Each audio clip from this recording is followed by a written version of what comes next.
Hello, family. Welcome to Let's Talk R&R and our What Does Your Relationship with God Look Like Wednesday edition of the podcast. With us today, we have Trevor Gordon, a.k.a. Trev Love, a.k.a. Big Trev, a.k.a. Uncle Trev there you to go. the kids. There you go. That's right. Uncle Trevor. That's right. Trev, how's it going today, bro? It's good. It's going well. Blessed to be here, man. Appreciate it. Yeah, we appreciate you coming on and sitting down with us and talking about your relationship with God. Yeah. Just going to uncover some things, what that journey looks like for you. And whatever the Spirit moves us to talk about and moves you to talk about, we're open to all that. So, absolutely. Yeah. So listen, before we get started, let me talk about Trev Love. That's who I know, Trev Love. Let me talk about Trev Love. I have known Trevor, oh my gosh, wow, Trev, a long time. Since 18, since I was 18, 19, yeah. Yes. Trev has gotten me home out of some situations that are, praise God, thank you, Jesus, we have arrived, Lord. I absolutely adore Trevor. I love Trevor. Trevor is my heart. We grew up together. We weathered some storms together. We seen some things together. But, Trev is the type of person that I love the fact that we could be apart in time and in distance, and it doesn't mean a thing. If he calls me, I'm there, and if I call him, there is no doubt that he is there. He is my brother, in every form and fashion. Mm-hmm.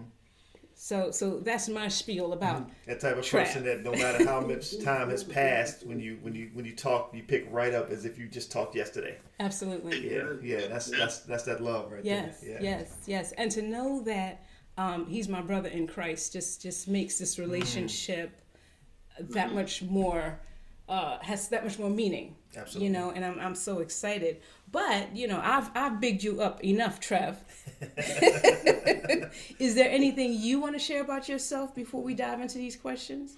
No, just happy to be here and just sharing and looking forward to just share what I've gone through, things I've seen, things I've experienced. As they say, there's always signs being sent to you, but you just have to realize the sign. You got to decipher that sign. Mm-hmm. So it's a lot of it. Yeah. Awesome. Yeah, I love it. You want to ask the first question, sir? Sure. I'll ask the first question. All right, do your no thing. problem. So I'm going to go with the brown sugar reference. When did you first fall in love with Jesus? Oh, man. Well, let me see. It's got to be like around junior high school. Really? Yeah, I say around junior high, like 7th grade, 8th grade.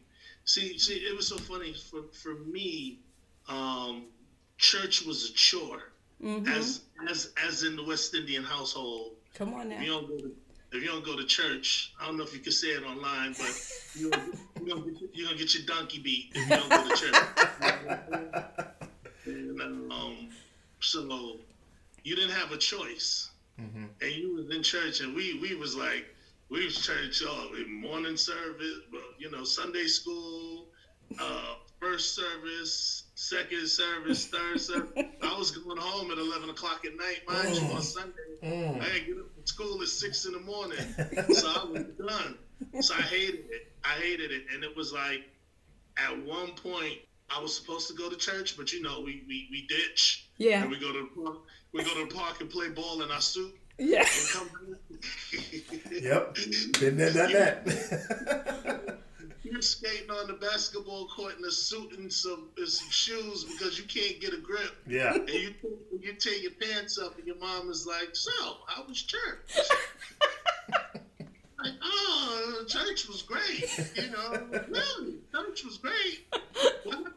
What happened to your pants?" "Oh, I was coming down the stairs and, I tripped and put a hole in my pants." That was the end of that. That was my first and only lie. I hear you. But but I still kind of didn't like it because I was forced to go. Right. And it wasn't until I started going, it was like during the summertime, you know, and in Brooklyn, we had so many churches that had summer programs. Yeah. And, you know, that I went to Cornerstone Baptist Church on, what's that, Madison and Lewis? Mm-hmm. Yeah. And they had a great summer program. You know, we'd go to Astoria Pool, movies, zoos, just different things, but they incorporated Christ in everything we did. In the morning, you had your morning prayer. You had your prayer before we went anywhere, and then we had our prayer when we came back in. But the most fun part about it was we had like a end of summer concert. So it was like whatever group you were in, y'all had to do something, whether it was sing a song or back then they danced. I didn't realize it was called praise dancing. You know, I was like, okay, whatever. You know, they was dancing. You know, it wasn't a gospel song or anything like that. They were dancing to, you know, some classical music. They were dancing to. It was like some old 70s R&B band or something. It was, you know, it was just whatever they felt like. So it was kind of cool, and then kind of drew me back in. Right. And I ended up getting up one Sunday morning, and I never forget. Like I had pulled out my suit the night before, and my mom was like, "Where you going?" So I'm going to church. She's like, "Oh, really?" Wow. I said, "Yeah, I'm going." I said, "But I'm not going all day. So when you come, I'm leaving. I'm going tomorrow." We get that early service. Tomorrow, man, I can't be sitting out here like this. So yeah, that was that.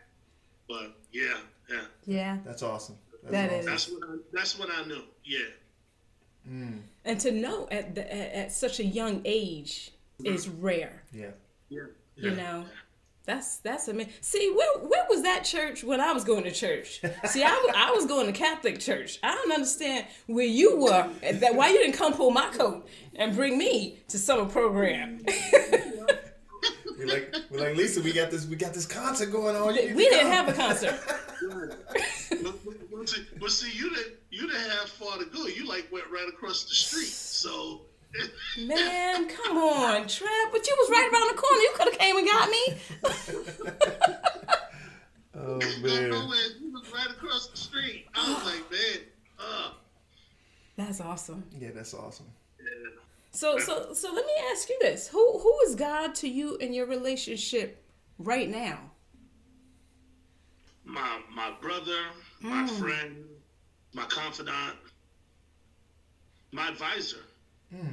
You know, even things going on now with my mom, it's like, you know, you're still processing it. You know, it's like everybody's. You know, the thing I don't like is like everybody handles death differently, right? Yes. And for me, I wanted to remember my mom without a ventilator on her face and tubes in her arm.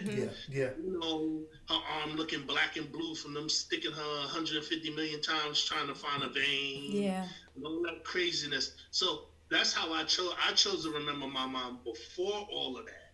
So everybody's like now looking at me like, oh, you know, he ain't break down yet. He go, oh man, y'all better stay near him, you know, in case something happened. Right. And I'm like, how y'all handle it is how y'all handle it. I said, I'm handling it differently. I said, I chose to remember the fun times. There you go.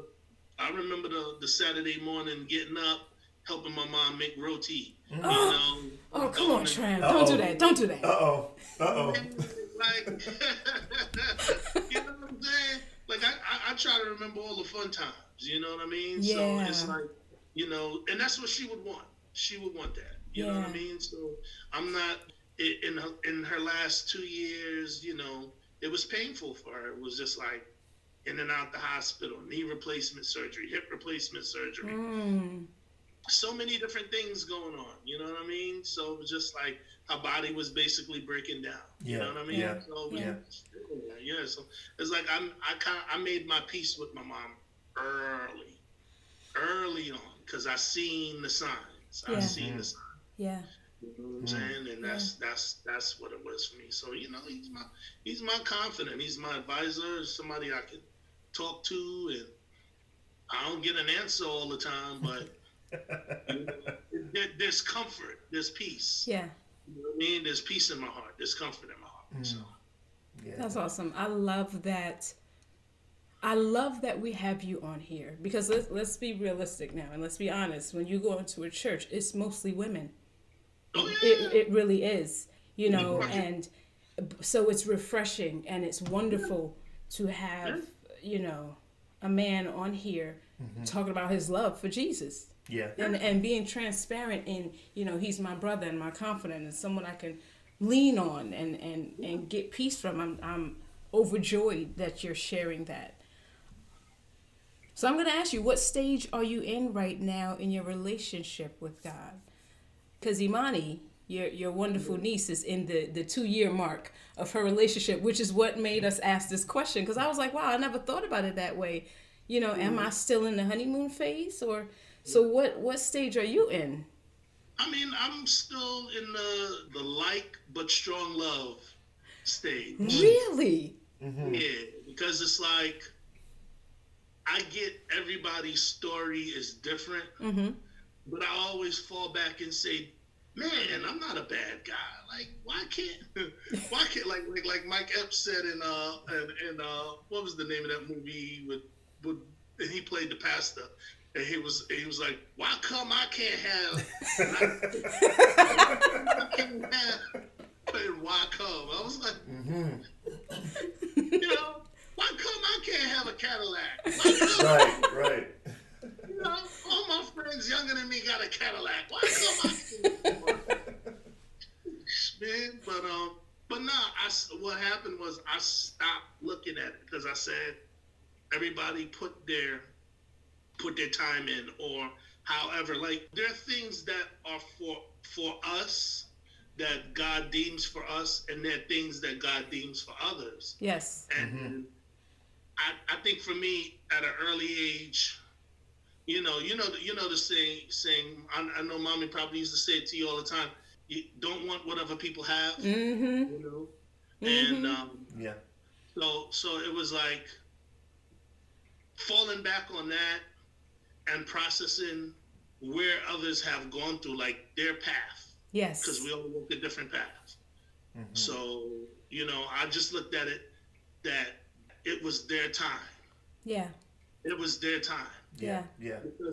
Because I can recall, and at least you know my story. I done been through some stuff. I done been through many a fires, many a burning building. Yeah. Literally.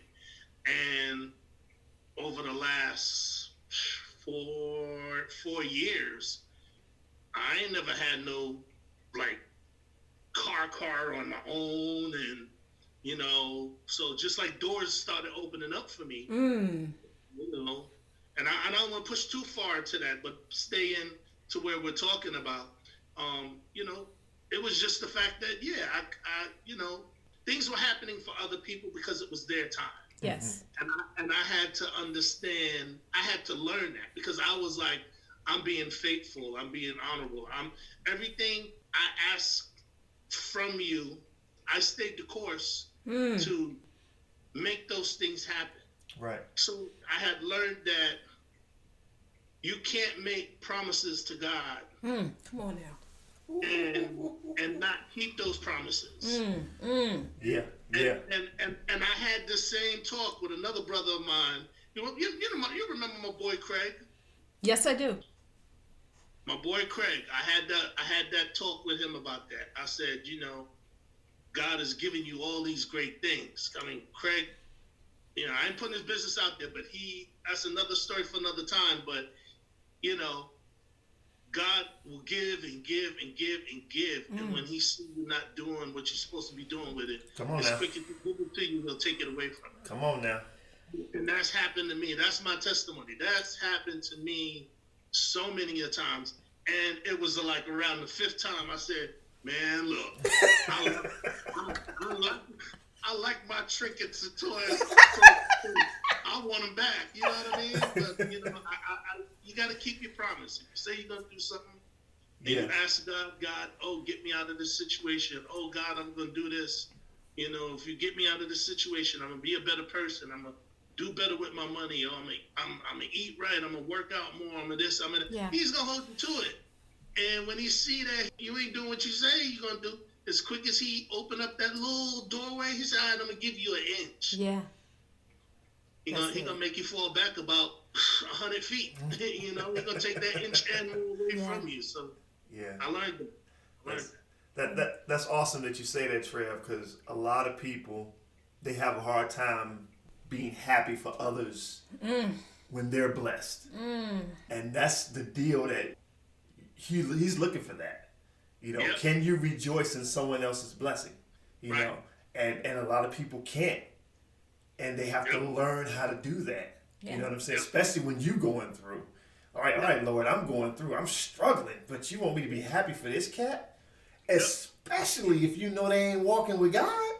Correct. Exactly. And that was the other problem that I had. Yeah, because it was like at one point, it's like, and you don't ever want to compare, again, what other people have and what you have, because, again, you don't know their plight. You don't know what they're going through. But when you do know, when you know, you know. When you know that you know that you know. Joker, diamond out here, man. He got this, that, the other, and I'm here and I'm catching myself and I can't even get food stamps. Like, yo, what's up with that? Yeah. That's crazy. Yeah. So, at one point it was so funny. It was like, it wasn't funny, but I just kept saying, it was like, man, why you keep making me go through this? Like, it's like they always say, I always, and I ran with it for a while. I was like, I had to stop saying, the good guys always finish last. And I had to stop saying it, but it's still, at times, it burnt me up because it was like, I felt like, damn, I'm doing what I should be doing, and I'm not seeing the fruits of what what I said I was going to do. I'm not seeing it. And I know he's not an on-time. He's an on-time God, but he's a funny guy. He likes to watch and wait and say, okay, maybe this week, and then when you think it's going to happen that week, nah, you gotta wait again. Don't pull away from you. Nah, I'm not gonna give you that winning $1 billion lotto ticket yet. Oh, look, we were claiming that ticket. Let me tell you, we were claiming that ticket every day. I was like, oh yeah, we gonna win today. God said we gonna win today. No, God ain't said that, but I'm claiming it. Since that thing was playing, that it kept going up. 1 week I won $50. I won $25. I said, "Oh, it's coming, man! It's crazy. It's coming." But then when I thought about it, I said, "He ain't doing nothing to give me that $1 billion." I was laughing at myself. I was like, "Man, you crazy? You $1 billion? You ain't ready for it." And I said, so with that said, I went back and I sat down and I put, just like you put like a business plan together, I put, if you want to call it God/Trevor's plan, on things that, because you can't receive that type of blessing and not bless others. There you go. And when I mean bless others, there you go. An ongoing blessing. Like, it can't stop, like, because you're not going to take all that money with you. You can't take it with you. Yeah. If you do the right thing with it, you can make sure that others not as fortunate can eat for a long time to come. Yeah. That's a lot of money for you need to open up some soup kitchens and fund them, more outreach services and fund them, because I said one of the things I was going to do, open up this foundation, go right back to the hood, because I never seen anybody really come back in the Bed-Stuy and just all out pay for people's colleges that want to go and not put them through all this red tape. Like, damn it, just write me. I just want to see if you can read and write. Write me a damn story about your life, about where you are, where you want to be, and what you're gonna do if this happens. Like, I want to hear some real live ish, because at the end of the day, there's a lot of people out here that really are deserving and really need it. But they ain't got time. Like, it kills me. Like, you know, these reality shows and stuff like that, with these contests they have on TV, and they want people to come on, and then they give people these outlandish, crazy tasks to I mean, come on, don't do that to people. Like, some people don't have the mental, you know, capability to sit down there and write a phony story, or have a friend that they got to in with that, you know, is gonna, you know, push their papers forward and, you know, give them a break like that. Like, a lot of people, we come from the hood. We don't have it like that. Yeah. You know what's dope though, Trev? The fact that you put pen to paper. Yeah. For your plan to bless others. Yeah. Now, the beauty of it is God don't have to give you $1 billion to make those blessings happen for you. Come on now. You know what I mean? He can make that happen. You put it in place. You wrote it down. You have the vision. He says, you have to have the vision, and He'll bless that vision, right? So you put pen to paper, so He can make that happen. And next thing you know, you be like, oh, I see this opportunity, and it just flows. Like you said, those doors start opening. Right. Next thing you know, you're reaching out to us, Lise. Yo, I'm about to open this soup kitchen. It just fell into my lap. Let me tell you what happened. Boom, boom, boom, and there you go. You know what I'm saying? So we're thinking, I need that $1 billion to. You put the pen and paper. You already got it in your heart to be a blessing to others. Yeah. So trust. He's gonna take that, bro, and he's gonna work with that. He's gonna work with that. You know what I think the key is too, is that you can't throw that paper away just because you didn't get that $1 billion. See, the thing that we do is, all right, God, when you give me, then I'll give. And He's saying, but why are you not giving of what you have already? See, it's not a contingency. It's not only if you give me, Lord, then will I bless. He's like, but it's not always what comes out of your pocket that feeds people. You know, so there's so much more we can give. And what are you doing with what you have now? We promote when people show us that they can handle what they're in. Right. So we're asking God for $1 million, but He's like, but you can't even handle the 200 you got in your pocket. Like, so you're just going to have a bigger problem. Because you had that 200, you went and bought groceries, you paid some bills, and you didn't give nothing to that guy that asked for some money that you walked by the other day. Right. And you had extra. So why am I going to bless you with $1 billion when you had $20 in your pocket and you didn't even bother to give him $5? And you didn't bother to give him $5. You know what I mean? Yeah. So man. Yeah. And I'm really glad you also brought up the struggle that we as Christians sit in with, but God, because let me tell you, that's my conversation every other day. God, I'm doing what you told me to do. So you said you would provide. You said you would make a way. So here's the thing. We're a little short, Lord. Like, come on, Jesus. You know, or something, Father. Like, you know, knock, knock. Here I am, Lord. You know, we quick to go to the Bible in that sense, but now you said, Lord. You said in your word. But He said He wants us to bring it back to Him. Yeah. And He shouldn't have said that to me, because every night I'd be like, take it all to Him. This right here, you said it. But we all sit Wait, hold on, let me show you where you said it. Like you don't know where He said it. Let me show you where you said it. But you know, I'm glad you said it, because I think a lot of people hide that frustration. Like, we can't get upset. We can't say, God, what's going on? He didn't say we couldn't come to Him. Now, He may not answer us in the way that we want. The answer may be, hold on and wait a minute. It sounds like there's no answer, but there is. But a lot of us are sitting in this space of, now I know you didn't want me to be poor and broke and struggle. Yeah. Correct. And I don't understand. Yeah, you said your people are set apart. You said we're kings and queens. Right. We I feel like I'm set apart from the money. Yeah, you know.